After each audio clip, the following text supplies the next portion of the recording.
നമ്മൾ പലതരത്തിലുമുള്ള ശബ്ദങ്ങൾ കേട്ടിട്ടുണ്ട്. പക്ഷേ നിങ്ങൾ ഒരിക്കൽ പോലും കടലിന്റെ അടിത്തട്ടിൽ നിന്നുള്ള ഒരാശ്ചര്യജനകമായ ശബ്ദം കേട്ടിട്ടുണ്ടോ?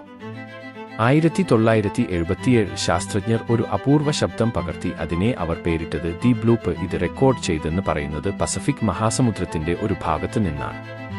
ആ ശബ്ദം അത്രയേറെ ശക്തമായിരുന്നു അത് 5000 കിലോമീറ്റർ വരെ ദൂരത്തേക്ക് കേൾക്കാനായെന്ന് രേഖകളുണ്ട്. ആദ്യം ശാസ്ത്രജ്ഞർ വിചാരിച്ചു ഇത് വലിയ ഐസ്ക്യൂബുകൾ തകർക്കുന്ന ശബ്ദമാകാം. പക്ഷേ ശബ്ദത്തിന്റെ ഘടന പരിശോധിച്ചപ്പോൾ അതിന് ജീവികളുടെ ശബ്ദവുമായി സാമ്യമുണ്ടെന്ന് കണ്ടു. അപ്പോൾ സംശയം ഉയർന്നു. ഒരു സാങ്കൽപ്പികമെന്ന് കരുതുന്ന മോൺസ്റ്റർ മത്സ്യമാണോ ഇതിനു പിന്നിൽ? ഇതൊരു വലിയ ദേഹമുള്ള അജ്ഞാത ജീവിയാണ്. ഇന്നും ആ ശബ്ദത്തിന് ഉറഞ്ഞ ഒരു ഉത്തരം ഇല്ല. അതിന്റെ ഉറവിടം നമുക്ക് അന്ധകാരമാണ്. അത് പ്രകൃതിയുടെ വാണവായ ഉറവിടം ആണോ?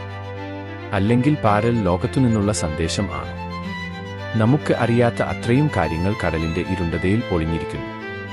ദി ബ്ലൂപ്പ് എന്ന ശബ്ദം ഇന്നും ശാസ്ത്രലോകം മുഴുവൻ അത്ഭുതത്തിലാക്കിയിരിക്കുന്നു. നമുക്ക് അതിന്റെ പിന്നിൽ എന്താണ് എന്ന് മനസ്സിലാകുമ്പോഴായിരിക്കും ഭീതി യഥാർത്ഥത്തിൽ ആരംഭിക്കുന്നത്.